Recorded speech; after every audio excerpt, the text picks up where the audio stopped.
దినం పరిశుద్ధ గ్రంథం నుంచి దేవుని యొక్క వాక్యాన్ని మనం ధ్యానం చేద్దాం రండి. మొదటి సమూయేలు గ్రంథము 1:17 వాక్యాన్ని చదువుకుందాం. అంతట ఏలి నువ్వు క్షేమముగా వెళ్ళుము, ఇశ్రాయేలు దేవునితో నీవు చేసుకుని మనవి ఆయన దయచేయునుగాక. చాలు. దేవుని యొక్క వాక్యాన్ని కనుక మనం జాగ్రత్తగా గమనించినట్లయితే ఇక్కడ హన్నా అనే ఆమె కనపడతాం. చెప్పండి, నా పేరేంది? హన్నా.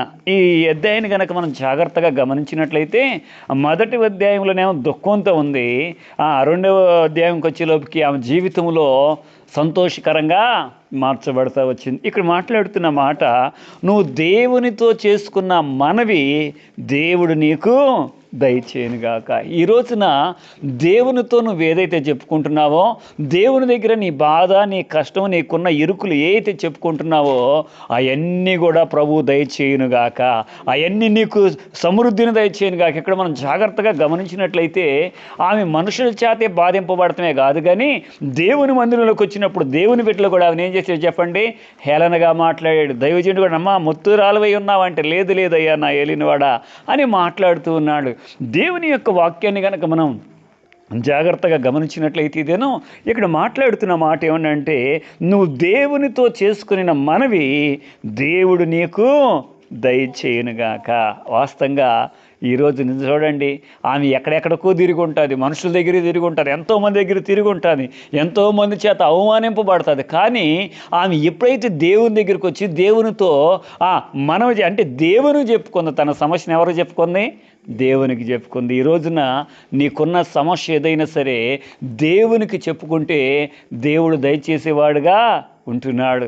దేవుడు ఏమి దయచేస్తాడు నీకు అని మనం జాగ్రత్తగా గమనిస్తే, దేవునికి నువ్వు మొరపెట్టినప్పుడు, దేవుని సన్నిధిలో నువ్వు ప్రార్థించినప్పుడు దేవుడు నీకు దయచేసే విషయాలు, కొన్ని విషయాలు మనం జాగ్రత్తగా గమనించినట్లయితే ఆదికాండము 28:4 వాక్యంలో కనుక మనం చదువుకున్నట్లయితే ఆయన నీకు ఆశీర్వాదము దయచేయునుగాక. ఇక్కడ మనం జాగ్రత్తగా గమనించినట్లయితే దేవుడు నిన్ను ఆశీర్వదిస్తాడు. వాస్తవంగా ఈ హన్నా జీవితంలో ఆశీర్వాదం లేదండి. దేవుని యొక్క వాక్యాన్ని కనుక మనం జాగ్రత్తగా గమనించినట్లయితే ఎప్పుడైతే మనం ప్రార్థన చేస్తామో, ఎప్పుడైతే మనం ప్రభు దగ్గరికి వస్తామో, అప్పుడంట ప్రభు మనల్ని ఏం చేస్తాడయ్యా అంటే ఆశీర్వదిస్తాడు. చెప్పండి, ఏం చేస్తాడంట? ఆయన ఆశీర్వదిస్తాడు. నీకు ఆశీర్వాదం కలుగును కాక. ఎందుకయ్యా అంటే నువ్వు దేవునితో చేసుకుంటున్నావు, ఏమనవి చేసుకుంటున్నావయ్యా? నా జీవితంలో ఆశీర్వాదం లేదయ్యా. ఈరోజు ప్రభు అంటున్నాడు నీతో, నేను నీకు ఆశీర్వాదాన్ని దయచేస్తాను.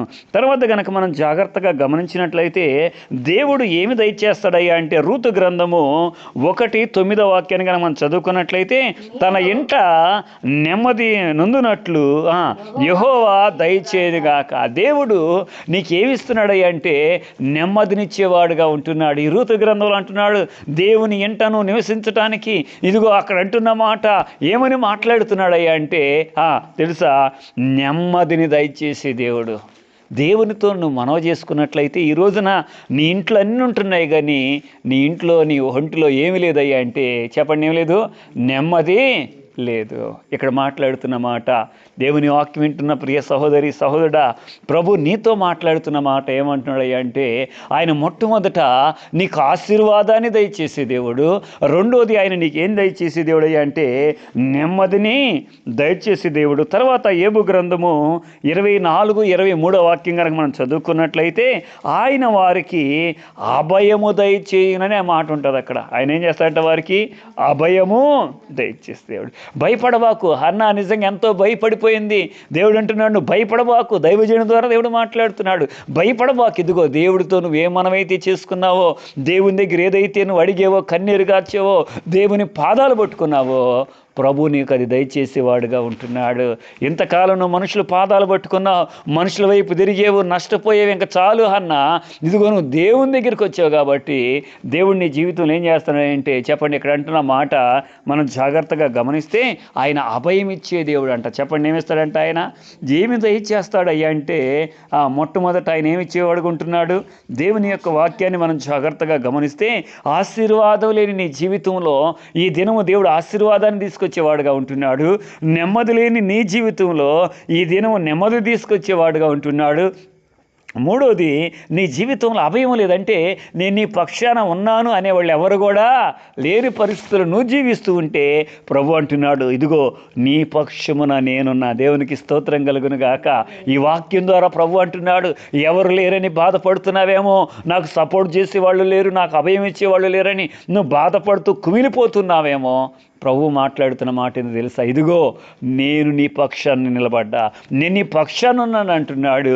తర్వాత కనుక మనం జాగ్రత్తగా గమనించినట్లయితే దేవుడు ఏమిచ్చేవాడుగా ఉంటున్నాడయ్యా అంటే, ఏమి దయచేసేవాడుగా ఉంటున్నాడయ్యా అంటే, 2వ దినవృత్తాంతాల గ్రంథము 6:31 వాక్యాన్ని కనుక మనం జాగ్రత్తగా గమనిస్తే, ప్రతి వాడికి ఆయన ఏం చేస్తాడయ్యా అంటే ఫలము దయచేయును.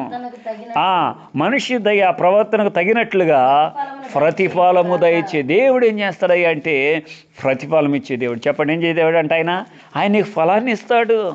నీ జీవితంలో ఫలాలు లేవయ్యా, నేను ఆత్మీయంగా ఫలించలేకపోతున్నా, లేకపోతే ఇంకోటి అనుకో నువ్వు దేవునికి మొరపెడుతున్నావేమో, ప్రభు నీతో మాట్లాడుతున్న మాట, ఆయన ఫలమునిచ్చేవాడుగా ఉంటున్నాడు. దేవుని యొక్క వాక్యం మాట్లాడుతుంది, ప్రభు మాట్లాడుతున్నాడు. ఈ దేవుని యొక్క వాక్యాన్ని మనం ఇప్పుడు వింటున్నా, మనం ఏం చేయాలి అంటే ప్రభు నాకేమిచ్చేవాడుగా ఉంటున్నాడు, ప్రభు ఏం దయచేసేవాడుగా ఉంటున్నాడు అని మనం జాగ్రత్తగా గమనించినట్లయితే ఆయన ప్రతిఫలాన్ని ఇచ్చేవాడుగా ఉంటున్నాడు, ఫలాన్ని ఇచ్చేవాడుగా ఉంటున్నాడు.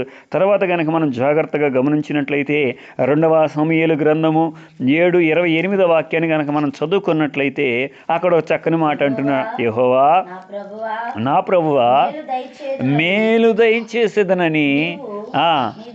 చాలు.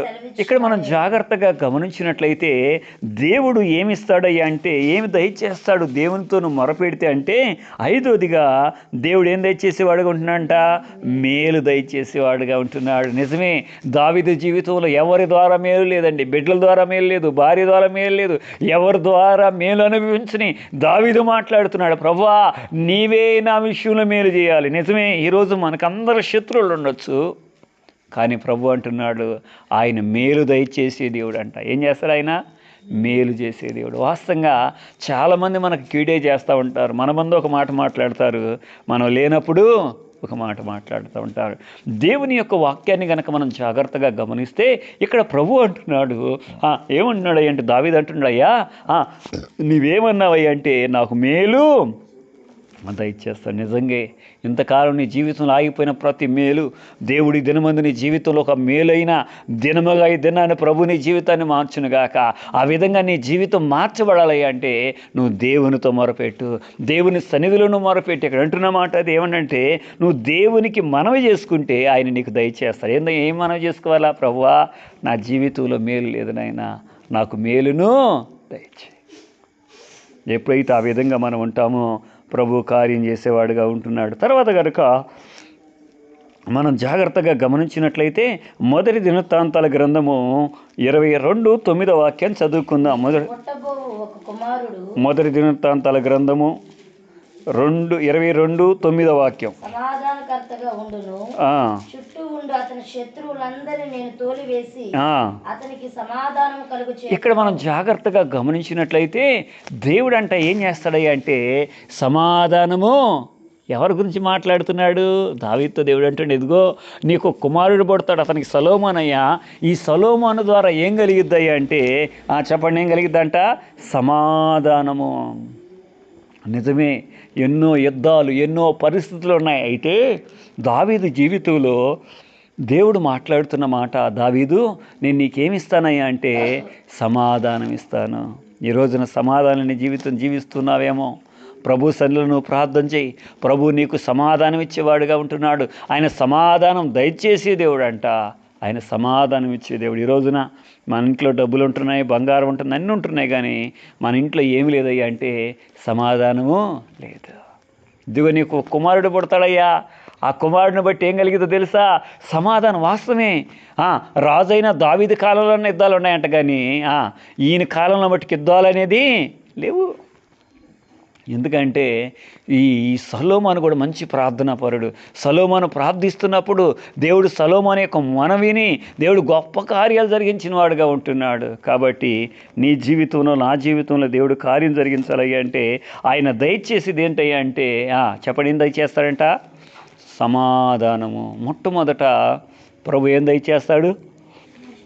ఆశీర్వాదాన్ని దయచేస్తాడు. ఆశీర్వాదం లేదు అన్న జీవితంలో. రెండోది, ఆమె జీవితంలో ఏమీ లేదంట, నెమ్మది లేదు ఆమె జీవితంలో, అందరి చేత ఎదురుపోటు మాటలు. మూడోది, ఆమె జీవితంలో అభయం లేదు. నీకెందుకు, మేము ఉండాం కదా అని సపోర్ట్ చేసేవాళ్ళు లేరు. తర్వాత ఆమె జీవితంలో ప్రతిఫలం లేదు. వివాహమైంది, బిడ్డలు లేరు, ప్రతిఫలం లేదు. తర్వాత ఆమె జీవితంలో మేలు అనేది లేదు. ఒక బిడ్డ కూడా లేడు, మేలు లేదు ఆమె జీవితంలో, బాధపడుతూ ఉంది. తర్వాత ఆమె జీవితంలో ఏమి లేదంట, సమాధానం లేదు. ఇంట్లో ఒక పోరు, బయట ఒక పోరు. దేవుడు సమాధానం ఇచ్చేవాడుగా ఉంటున్నాడు. చివరిగా ఇక్కడే మాట్లాడుతూ మాట ఏమంటున్నాడు అంటే, ఆయన విశ్రాంతిని దయచేస్తాడు. నిజంగా ఆమెకి విశ్రాంతి లేదు. చూడండి, దేవుని మందిరానికి వచ్చేటప్పుడు, దేవుని సన్నిధికి వచ్చేటప్పుడు ఎంత దుఃఖంతో వచ్చి ఉదయకాలం ప్రభు సన్నిధికి వచ్చింది. దైవజనుడు, ఎంత పొద్దున్నే ఎట్లా ఉన్నావా అంటున్నప్పుడు, లేదు లేదయ్యా నా ఏలినవాడా, నా హృదయంలో ఉన్న దుఃఖం చేత నేనేమైపోయాను, ఈ విధంగా ఉన్న హృదయంలో దుఃఖంతో, వేదనతో ఆమె ప్రార్థించింది. దుఃఖంతో ప్రభు పాదాలు పట్టుకుంది కాబట్టి ఆ దుఃఖము కాస్త నాట్యముగా మార్చబడింది. ఎప్పుడైతే ఆ దైవజనుడు అంటే, ఇదిగో నువ్వు దేవునితో ఏ మనమైతే చేసుకున్నావో ఆ మనవి దేవుడు నీకు దయచేయనుగా కనగానే ఆ రోజు నుంచి ఆమె ఎట్లా ఉందంట, సంతోషంగా విశ్రాంతి తీసుకుంటుందంట. ఎందుకంటే నా మనవంతా నేను ఇంతకాలం మనుషులు చెప్పుకున్నాను కాబట్టి నేను బాధపడ్డాను. ఈరోజు నా పరిస్థితిని ఎవరో చెప్పుకున్నాను, దేవునికి చెప్పుకున్నాను. దేవునికి చెప్పుకున్నాను కాబట్టి ఆయన నాకు విశ్రాంతిని ఇచ్చేవాడు, ఆయన నాకు సహాయం చేసేవాడని ఆమె విశ్వాసం ఉంచింది. కాబట్టి ఈ రోజున ఈ వాక్యం వింటున్న ప్రియ సహోదరి సహోదరుడా, నువ్వు ప్రభువునందు విశ్వాసం ఉంచు. నీకున్న ప్రతి సమస్యను యేసయ్యకి చెప్పుకో. ప్రభు గొప్ప కార్యాలు జరిగించేవాడుగా ఉంటున్నాడు. దయచేసి ప్రార్థన చేసుకుందాం. దేవుడి కొద్ది మాటలు మన వినికిడిలో దీవించునుగాక. ఆమేన్. ప్రార్థన చేసుకుందాం వాక్యం కొరకు. పరిశుద్ధుడైన మా తండ్రి, నీ పరిశుద్ధ పాదాలు కొందనాలు చెల్లిస్తున్నామయ్యా.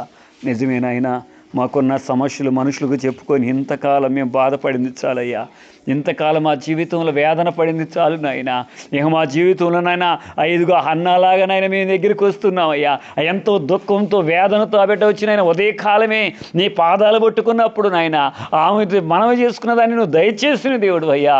ఇదిగోనైనా ఈ తండ్రి, ఈ సమయంలో కూడా నాయన తండ్రి, మేము నీ సన్నిధిలో మోకరించి ప్రార్థిస్తున్నామయ్యా.